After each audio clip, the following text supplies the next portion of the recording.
Coronavirus Disease 2019 atau yang lebih dikenal dengan COVID-19 merupakan wabah penyakit yang ditetapkan oleh World Health Organization pada tanggal 12 Maret 2020 sebagai pandemi. Penyakit ini menyerang saluran sistem pernafasan yang pertama kali muncul di Wuhan, Cina pada akhir tahun 2019 dan berkembang secara pesat pada awal tahun 2020 di berbagai negara yang ada di dunia.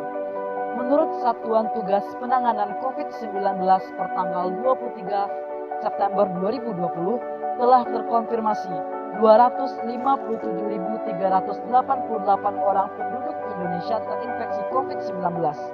9.977 orang penduduk Indonesia yang terinfeksi COVID-19 dinyatakan meninggal dan 187.958 orang penduduk Indonesia dinyatakan sembuh dari COVID-19. Saat ini, 5 klaster terbesar penyebaran COVID-19 di Indonesia adalah Sekolah Calon Perwira Secapa Bandung, 3 perusahaan yang berada di Semarang, terdiri dari Industri Garmen, BUMN, Migas, Ijtimagua, dan Pusat Pendidikan Polisi Militer Pusdikpom Cimahi. Hal itulah yang melatar belakangi terbitnya Surat Edaran Nomor 4 Tahun 2020 tentang pelaksanaan pendidikan dalam masa darurat Coronavirus Disease COVID-19. Pembelajaran sistem daring menjadi solusi utama untuk mengatasi keterbatasan pendidikan saat ini. Pembelajaran sistem daring adalah suatu sistem pembelajaran dengan metode belajar yang menggunakan model interaktif berbasis internet dan Learning Management System (LMS), seperti menggunakan Zoom, Google Meet, dan lainnya. Menurut Satuan Tugas Penanganan COVID-19 per tanggal 15 Juni 2020, terdapat 94% peserta didik yang berada di zona kuning, oranye, merah dalam 429 kabupaten kota dan 6% peserta didik yang berada di zona hijau dalam 85 kabupaten kota. Pembahasan mendasar yang perlu menjadi landasan dan limitasi argumentasi pembicara pertama yaitu peserta didik pada pendidikan formal dimulai dari pendidikan anak usia dini, sekolah dasar, sekolah menengah, dan perguruan tinggi yang berada di zona kuning, oranye, dan merah diwajibkan untuk melaksanakan pembelajaran sistem daring. Terdapat 2 poin penting argumentasi yang ingin saya sampaikan.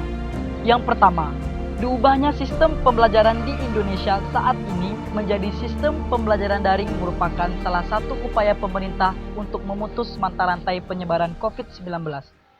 Hal ini diterapkan untuk menjaga kesehatan dan mengurangi COVID-19 dengan membatasi kegiatan tatap muka yang melibatkan tenaga pendidik dan peserta didik. Skema sistem pembelajaran daring yang telah disusun oleh pemerintah yaitu pendidikan usia dini, sekolah dasar dan sekolah menengah yang berada di zona kuning, oranye, dan merah dilarang melakukan pembelajaran luring. Pendidikan tinggi pada semua zona wajib dilaksanakan secara daring untuk mata kuliah teori dan sebisa mungkin untuk mata kuliah praktik. Pengoptimalan pembelajaran daring dapat dilakukan dengan cara menanamkan metode interaktif oleh tenaga pendidik untuk mencapai indikator-indikator dan skill dalam pembelajaran. Metode interaktif yang dimaksud di sini seperti pembuatan video sebagai bahan rujukan praktik bagi mahasiswa, tutorial-tutorial pembelajaran rutin oleh tenaga pendidik untuk memberikan pemahaman kepada peserta didik, dan yang paling penting, saling terjaganya koordinasi serta komunikasi antara tenaga pendidik dengan orang tua demi terlaksananya sistem pembelajaran 2 arah.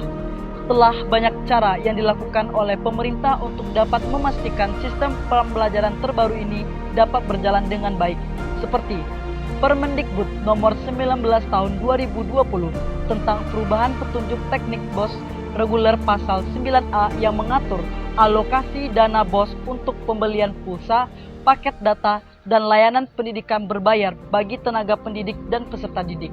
Peraturan Sekretaris Jenderal Nomor 14 Tahun 2020 tentang petunjuk teknis bantuan kuota data internet tahun 2020 yang mengatur tentang kuota belajar peserta didik per bulan dengan rincian pendidikan usia dini mendapatkan 20 GB, pendidikan sekolah dasar dan sekolah menengah mendapatkan 35 GB dan pendidikan tinggi mendapatkan 50 GB. Sementara itu, paket kuota internet per bulan untuk pendidik dengan rincian. Pada pendidikan usia dini, sekolah dasar dan sekolah menengah mendapatkan 42 GB serta pendidikan tinggi 50 GB. Yang kedua, hikmah pelaksanaan sistem pembelajaran daring di Indonesia dapat mengoptimalkan pelaksanaan Merdeka Belajar dan mempersiapkan sumber daya manusia Indonesia yang mampu berkembang bersamaan dengan kemajuan teknologi demi Indonesia Emas 2045. Pembelajaran dengan sistem daring saat ini pada dasarnya merupakan suatu pembiasaan bagi semua elemen pendidikan seperti tenaga pendidik dan peserta didik untuk siap hidup berdampingan dengan teknologi dan memanfaatkan aplikasi serta fitur-fitur yang terdapat untuk menunjang pendidikan. Hal ini selaras dengan salah satu pilar yang terdapat pada visi Indonesia Emas 2045, yaitu pembangunan sumber daya manusia dan penguasaan ilmu pengetahuan dan teknologi. Merdeka Belajar juga menjadi salah satu program untuk meningkatkan pembangunan manusia dan penguasaan ilmu pengetahuan dan teknologi. Konsep Merdeka Belajar sendiri yaitu tenaga pendidik dan peserta didik punya kebebasan untuk belajar berinovasi, mandiri, dan kreatif. Sistem pembelajaran daring pada dasarnya merupakan salah satu metode yang tepat untuk menerapkan Merdeka Belajar. Karena saat pembelajaran dengan sistem daring, nilai-nilai yang ingin dicapai oleh tenaga pendidik dan peserta didik dapat tercapai demi terwujudnya Merdeka Belajar. Video pembelajaran yang interaktif dibuat oleh tenaga pendidik merupakan salah satu bentuk kepahaman seorang tenaga pendidik akan kreatif dan inovasi dalam mengajar. Pelaksanaan pembelajaran melalui aplikasi seperti Zoom, Google Meet, Ruang Guru, dan lainnya merupakan salah satu bentuk pembelajaran yang mandiri dengan tidak hanya mengharapkan tenaga pendidik. Dan dengan sistem pembelajaran daring, semua peserta didik dapat merasakan program pembelajaran berbasis teknologi, sehingga program pembangunan manusia yang dapat menguasai ilmu pengetahuan dan teknologi di Indonesia dapat terlaksana secara merata. Sistem pembelajaran daring yang diterapkan Kementerian Pendidikan dan Kebudayaan sebagai salah satu bentuk upaya untuk mengurangi dan memutus mata rantai penyebaran COVID-19. Tentunya, hal ini sangat baru bagi tenaga pendidik dan peserta didik di Indonesia. Bahkan, perubahan ini dapat menjadi culture shock bagi tenaga pendidik dan peserta didik yang tidak terbiasa dengan sistem pembelajaran ini. Sistem pembelajaran ini tidak dapat diterima secara langsung oleh tenaga pendidik dan peserta didik karena tidak adanya proses penyesuaian dari sistem pembelajaran yang sebelumnya dengan sistem pembelajaran yang sekarang.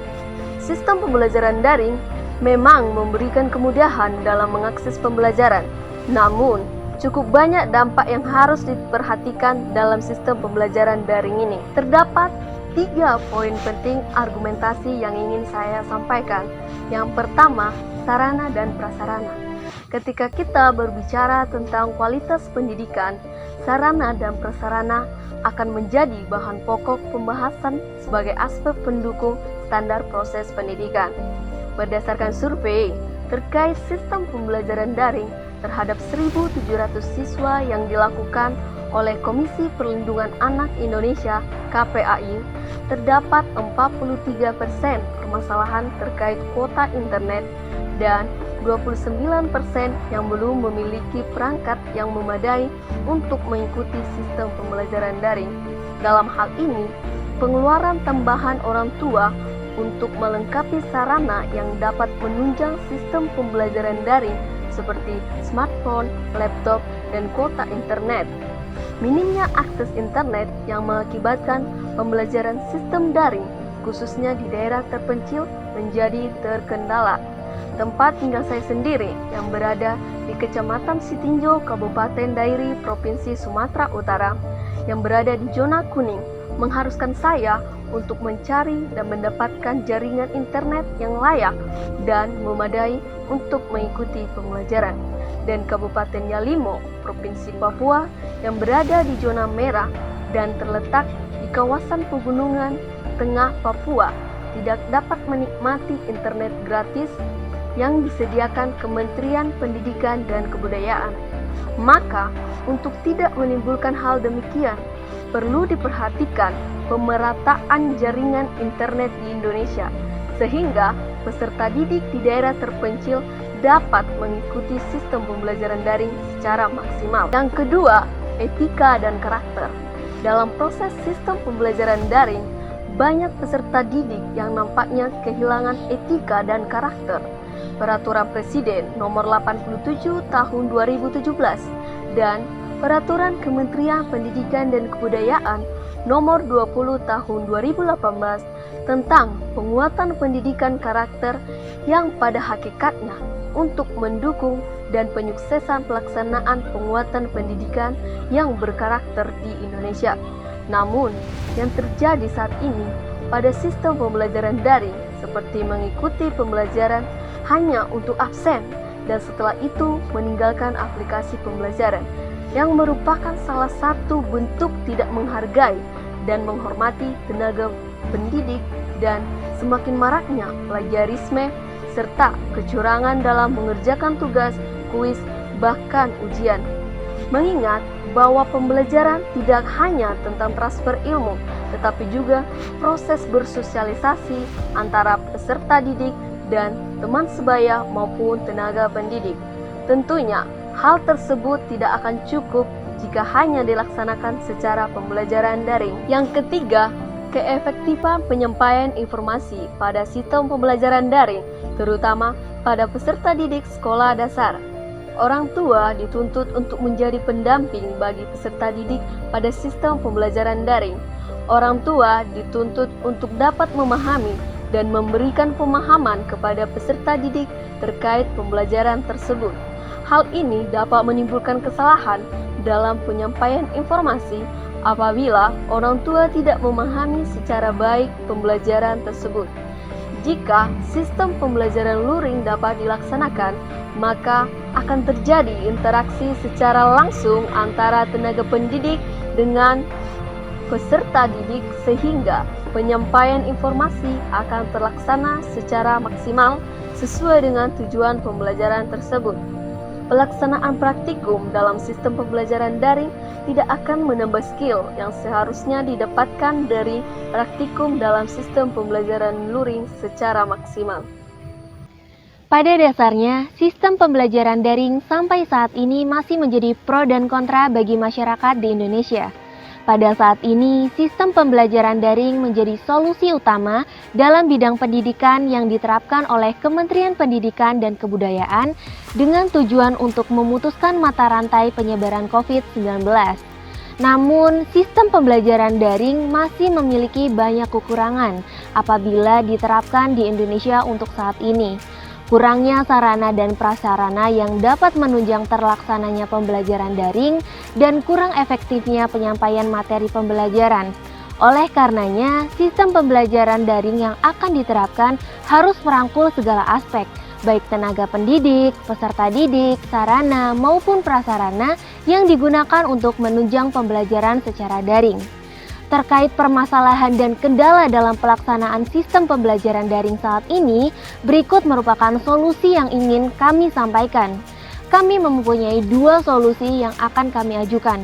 Yang pertama adalah pelatihan bagi tenaga pendidik dan peserta didik tentang pengenalan, penggunaan, dan pengolahan data pada aplikasi dalam sistem pembelajaran secara daring. Untuk pelatihan tenaga pendidik, lebih difokuskan kepada penggunaan aplikasi, penyampaian materi, pembuatan tugas yang lebih efisien agar mendukung pengetahuan peserta didik terhadap materi tanpa membebankan, dan memberikan arahan untuk memotivasi peserta didiknya untuk tetap tangguh dalam belajar meski keadaan seperti saat ini, dan menciptakan sistem pembelajaran daring secara dua arah saat presentasi. Sedangkan untuk peserta didik lebih difokuskan kepada penggunaan aplikasi dan penguploadan tugas. Solusi yang kedua yang kami sampaikan adalah pembentukan tim khusus sistem pembelajaran daring yang dibentuk oleh Kementerian Pendidikan dan Kebudayaan. Tim ini bergerak secara khusus untuk membentuk skema sistem pembelajaran daring, penilaian terhadap peserta didik dalam sistem pembelajaran daring, dan pemerataan sarana prasarana yang diperlukan untuk mendukung sistem pembelajaran secara daring. Kami setuju apabila sistem pembelajaran daring diterapkan di Indonesia saat ini. Selain untuk memutus mata rantai penyebaran COVID-19, sistem pembelajaran daring juga dapat mengoptimalkan pelaksanaan Merdeka Belajar yang mandiri, inovatif, dan kreatif demi terciptanya generasi yang unggul dan menjadi garda terdepan bangsa ini untuk memastikan, mengawasi, dan memimpin bangsa demi terwujudnya visi misi Indonesia Emas 2045.